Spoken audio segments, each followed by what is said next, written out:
ఊరికి పోతా, మా వరంగల్కు పోతా, నేను పనిచేస్తా, ప్రజా జీవితంలో అడుగు పెడతా అని చెప్పి ఇక్కడికి వచ్చిన ఒక యువకుడు విద్యావంతునికి అవకాశం ఇద్దామా, లేకపోతే ఇవాళ యూట్యూబ్ను అడ్డం పెట్టుకొని పెద్దవాళ్ళని తిడితే పెద్దోన్న అయిపోతా, తెల్లారు లేచి బూతు మాటలు మాట్లాడితే అదే గొప్ప అనుకునేటోళ్ళకి అవకాశం ఇద్దామా ఆలోచించండి. ఎప్పుడు వింటుంటాం డైలాగులు, కొత్త వాళ్ళకి అవకాశం ఇవ్వాలి, చదువుకున్న వాళ్ళకి అవకాశం ఇవ్వాలి, కొత్త నీరు రావాలి, కొత్త రక్తం రావాలి రాజకీయాలు అంటారు. మరి అలా వచ్చిండు కేసీఆర్ గారు అవకాశం ఇచ్చిండు.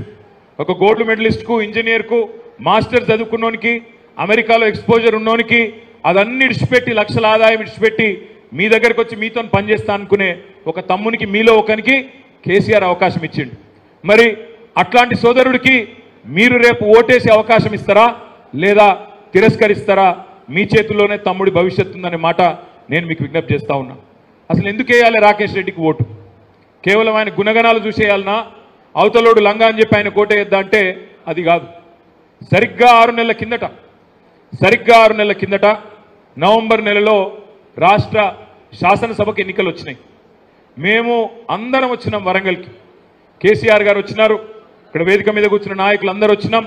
మీకు చెప్పినాం అన్నాడు, మోసపోకండి, మోసపోతే గోసపడతాం, దయచేసి మోసపోకండి, పనిచేసే ప్రభుత్వానికి ఓటేయండి, తెలంగాణ తెచ్చిన కేసీఆర్ గారికి మరొక్కసారి ఆశీర్వదించండి అని చెప్పి మేము ప్రతి దగ్గరికి వచ్చి అడిగినాం. కానీ కాంగ్రెస్ వాళ్ళు మాత్రం అరిచేతిలో వైకుంఠం చూపెట్టినరు. మీకు ఏది కావాలంటే అది ఫ్రీ అన్నారు. బస్సు ఫ్రీ అన్నారు, బంగారం ఫ్రీ అన్నారు, స్కూటీలు ఫ్రీ అన్నారు, నెలకు 2500 ఆడపిల్లలందరికీ 18 ఏళ్ళు నిండిన ఆడపిల్లలకు అన్నారు, నిరుద్యోగులకు నిరుద్యోగ భృతి అన్నారు 4000, ముసలోళ్ళకి 4000 పెన్షన్ అన్నారు, రైతులకు 2 లక్షల రుణమాఫీ అన్నారు. కేసీఆర్ 10,000 ఇస్తే నేను 15,000 ఇస్తా అన్నాడు. అర్రాసు పాట లెక్కనే కేసీఆర్ రూపాయి ఇస్తే నేను 2 రూపాయలు ఇస్తా అని చెప్పి మొత్తానికి గందరగోళం చేసి ఓట్లు వేయించుకున్నారు. ఇవాళ గద్దెనెక్కింది. మరి కాంగ్రెస్ అధికారంలోకి వచ్చిన తర్వాత ఏం జరుగుతున్నదో ఒక చిన్న విషయంతో మీకు అర్థమైపోతుంది. మీ వరంగల్ తూర్పు నియోజకవర్గంలోనే ఎంజీఎం హాస్పిటల్ ఉంది. ఇవాళ పేపర్లో వార్త ఉంది, కావాలంటే మీరు తీసి చూడండి. ఇవాళ పేపర్లో, ఈనాడు పేపర్లో వార్త ఉంది. నేను చెప్పిన మానాడు కాంగ్రెస్ కావన్నా కరెంటు కావాలనా అని పదే పదే చెప్పినాం. సరే, జరిగింది. నిన్నటికి నిన్న ఎంజీఎం ఆసుపత్రిలో మొత్తం, ఎంజీఎం అంటే ఉత్తర తెలంగాణకు మొత్తం కేంద్రం ఎంజీఎం హాస్పిటల్, ఉత్తర తెలంగాణలో ఉండే పేదలందరికీ దిక్కు ఎంజీఎం హాస్పిటల్. ఆ ఎంజీఎం ఆసుపత్రిలో నిన్న సాయంత్రం 4:30 నుంచి రాత్రి 9:30 దాకా 5 గంటలు కరెంటు లేదు. 4 జనరేటర్లు ఉండే అక్కడ, 4 పనిచేయలే. నేను ఒక్కటే మాట అడుగుతున్నా, మార్పు అంటే గిదేనా మనం కోరుకున్న మార్పు? 5 గంటలు కరెంటు పోతే సరే, ఇళ్లలో పోతేనేమో పంక తిరగది, విసనకర్ర కూడా కూర్చుంటాం, అది అలవాటే. కాంగ్రెస్ ప్రభుత్వం అంటే కరెంటు ఉండదు కాబట్టి అలవాటే. కానీ ఎంజీఎం హాస్పిటల్లో వెంటిలేటర్ మీద ఉన్న పేషెంట్లు ఉంటారు, ఇన్క్యుబేటర్లో ఉండే చిన్న పిల్లలు ఉంటారు, నవజాత శిశువులు, ఇప్పుడే పెట్టిన పిల్లలు ఇన్క్యుబేటర్లో ఉంటారు. 5 గంటలు కరెంటు పోతే, ప్రాణాలు పోతే ఎవరిది బాధ్యత? ఇదేనా మార్పు? మనం కోరుకున్న మార్పు? కేసీఆర్ గారు ఉన్నప్పుడు కరెంట్ ఎట్లుండే, ఇవాళ ఎట్లున్నదో నాకంటే బాగా మీకే తెలుసు. కరెంటు పోతుందా ఇళ్ళల్లా? పోతలేదా? వరంగల్కి ఏమైనా స్పెషల్ లైన్ ఇచ్చి రైంది? పోతుందా? మరి మార్పు బాగుందా? నేనేమంటున్నా, మార్పు అన్నారు. ఏం చెప్పిండు మీకు రేవంత్ రెడ్డి? 2 లక్షల ఉద్యోగాలు ఇస్తా సంవత్సరం లోపల అన్నాడు. మరి ఇవాళ ఇప్పుడు 5 నెలలు అయిపోయింది, 6 నెలలు నడుస్తూనే ఉన్నది. 2 లక్షల ఉద్యోగాలు, 1 కాదు 2 కాదు. అయినా ఉద్యోగం ఇవ్వాలంటే ముందు నోటిఫికేషన్ ఇవ్వాలి, రిటర్న్ టెస్ట్ పెట్టాలి, అవసరమైతే ఇంటర్వ్యూ పెట్టాలి, అప్పుడు సెలెక్ట్ అయిన వాళ్ళకు అపాయింట్మెంట్ లెటర్లు ఇవ్వాలి. కానీ రేవంత్ రెడ్డి ప్రపంచంలో ఏ మెజిషియన్ కూడా చేయని ఒక అద్భుతం చేసిండు. ఏంటిదో ఎరికేనా? ఒక్క నోటిఫికేషన్ ఇచ్చిండా అయింది? ఒక్క నోటిఫికేషన్ ఇవ్వలే, ఒక్క రాత పరీక్ష పెట్టలే, ఒక్క ఇంటర్వ్యూ పెట్టలే. కానీ సిగ్గు లేకుండా ఏం చెప్తున్నాడు? 30,000 ఉద్యోగాలు ఇచ్చినా అని చెప్తున్నాడు. మరి నాకు తెలియదుగా, పెళ్లి కాలే, సంసారం చేయలే, పిల్లలు మాత్రం పుట్టిరట.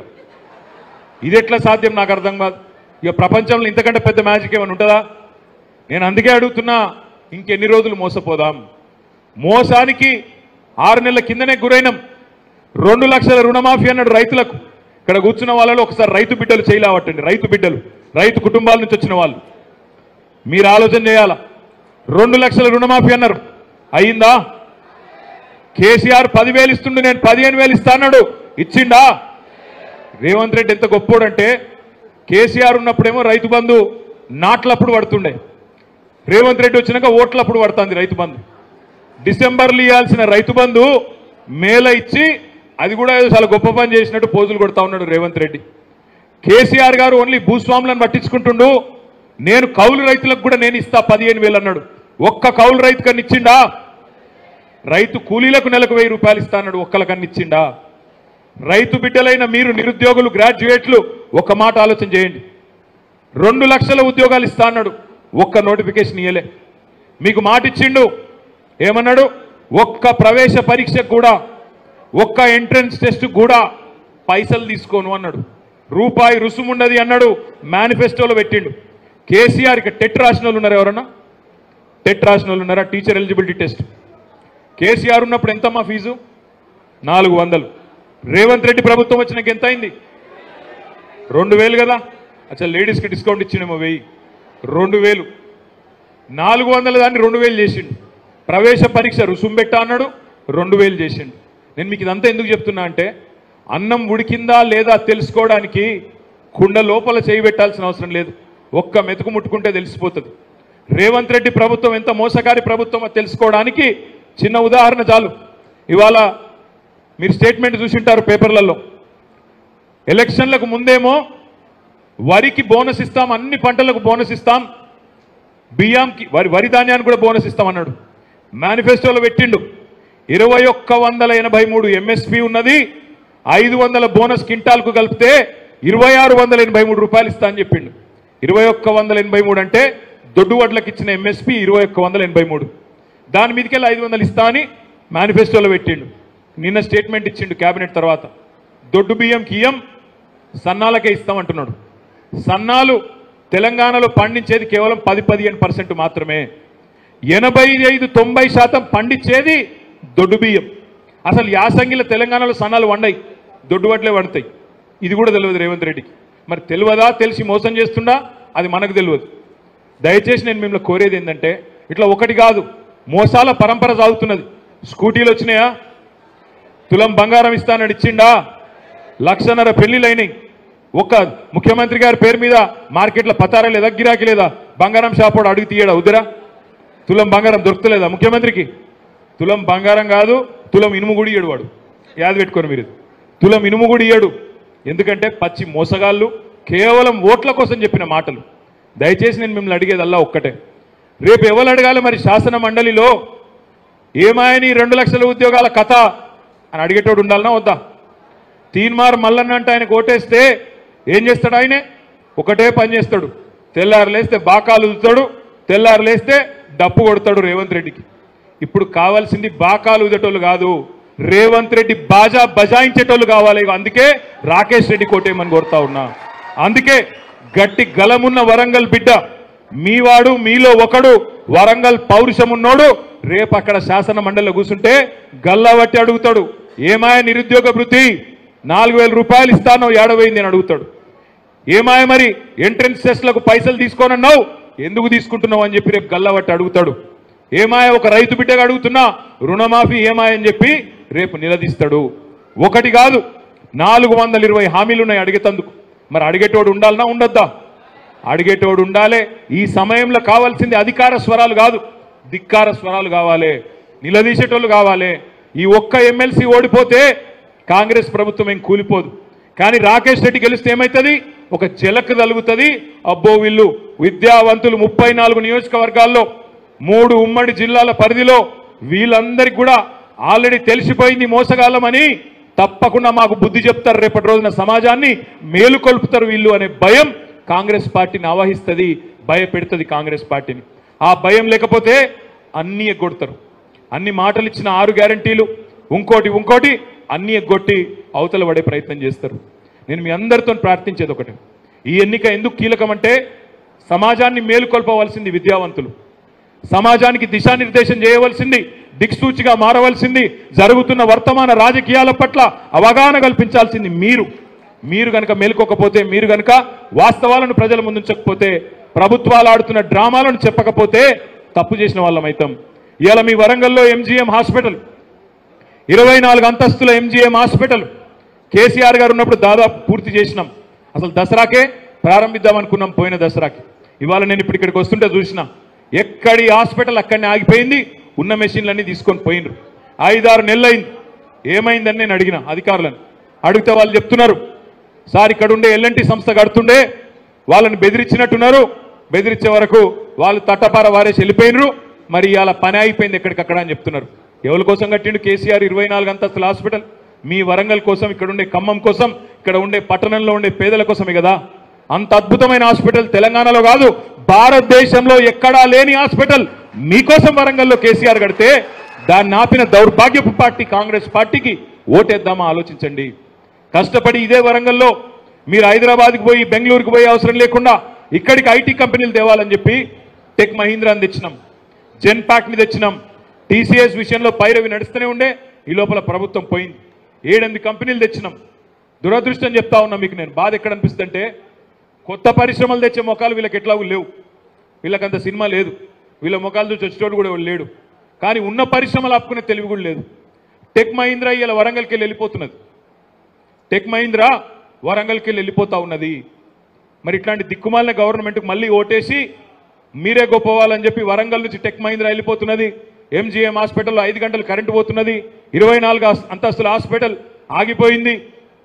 అందుకోసం ఓటేద్దామా? ఎందుకోసం ఓటేద్దాం ఆలోచించండి.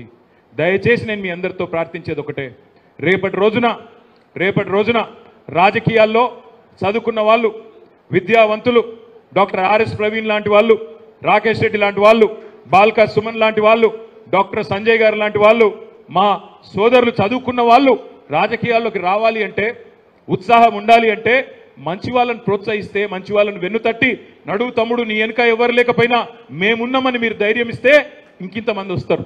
ఐఐటి చదువుకున్నోళ్ళు, ఎన్ఐటీలో చదువుకున్నోళ్ళు, బిట్స్ పిలానీలో చదువుకున్నోళ్ళు, ఎస్ఆర్లో చదువుకున్నోళ్ళు, కాకతీయ యూనివర్సిటీలో చదువుకున్నోళ్ళు ఇంకా చాలా మంది వస్తారు. విద్యార్థి నాయకులు, రాజకీయ నాయకులు అవుతారు. నిజంగా మీరు అనుకున్న లాంటి రాజకీయం వస్తుంది. కానీ తీన్మార్ మల్లన్న లాంటి, నాకు తీన్మార్ మల్లన్న అంటే గుర్తొచ్చింది. ఆయన పేరు తీన్మార్ మల్లన్న కాదట, అసలు పేరు వేరే ఉన్నది. చింతపండు నవీన్ అలియాస్. నాకు నిన్న ప్రవీణ్ అనే చెప్పిండు, పోలీస్ ఆఫీసర్ కదా. అలియాస్ అని ఎవరుకుంటుంది తమ్మి? చోటా షకీల్కు, దావుద్ ఇబ్రహీం అలియాస్, చోటా షకీల్ అలియాస్, జగ్గు దాదా అలియాస్, లంగలకు దొంగలకు ఉంటుంది. చింతపండు అలియాస్ తీన్మారట. గిసంటోళ్ళకు ఓట్లేసి రేపు రాజకీయాల్లోకి చట్టసభల్లోకి తీసుకొస్తే చట్టసభలు చెత్త సభలు అవుతాయి. రేపటి రోజున బూతు మాటలకు వేదికలు అవుతాయి. వాటి పవిత్రత, వాటికి ఉండే కొద్దిపాటి గౌరవం కూడా మొత్తం పోతుంది. ఇగో జీవితం అంతా కొట్లాడిన పెద్ద ఆయన, ఇగో డిప్యూటీ చైర్మన్ కౌన్సిల్ బండ ప్రకాష్ గారు, మీ నియోజకవర్గ ముద్దుబిడ్డ, ఇలా డిప్యూటీ చైర్మన్గా ఉన్నాడు. అట్లాంటి బండ ప్రకాష్ గారు లాంటి మేధావి, అట్లాంటి మంచి నాయకుడు ఉన్న కౌన్సిల్లో, సారన్న లాంటి మంచి వాళ్ళు ఉన్న కౌన్సిల్లో ఇవాళ కూర్చోవలసింది, అక్కడ ఉండవలసింది చదువుకున్న మీలో ఒకడు విద్యావంతుడు రాకేష్ తప్ప ఇంకొకరు కాదు. కాబట్టి దయచేసి మిమ్మల్ని రిక్వెస్ట్ చేసేది, ఏనుగుల రాకేష్ రెడ్డి గారిది 3వ వరుసలో ఉంది. ఆ పక్కన ఇందులో సింబల్స్ ఉండవు. మొట్టమొదటిసారి ఓటేస్తున్న వాళ్ళు ఎంతమంది ఉన్నారు ఇక్కడ? ఫస్ట్ టైం ఓటర్స్ మీరు ముఖ్యంగా చూడండి. ఇందులో సింబల్స్ ఉండవు, కారు గుర్తుండదు, ఏ గుర్తుండదు, అట్లే ఉంటుంది. రాకేష్ ఫోటో ఉంటుంది. ఆ తర్వాత ఆ బాక్స్ ఉంటుంది. బాక్స్లో టిక్కు పెడితే చెల్లదు, ఇంటూ కొడితే చెల్లదు, ONE1 అని రాస్తే చెల్లదు. ఓన్లీ నిలువు గీత. వెంకటేశ్వర స్వామి నామం ఉంటుంది కదా, అట్లాగే ఒక చిన్న నిలువు గీత గీయాలి తప్ప వేరే ఏం రాయొద్దు. శ్రీరాముడు నీవే గలవు అనేది అసలే రాయొద్దు. మా ప్రవీణ్ అని చెప్పినట్టు ఓం అని, శ్రీరాముడు అని ఏది రాయకుండ్రి. ఓన్లీ 1 నెంబర్ 1 వేయండి. రాకేష్ని గెలిపించండి. మీరందరూ రాకేష్ గెలిస్తే వరంగల్ గెలిచినట్టు.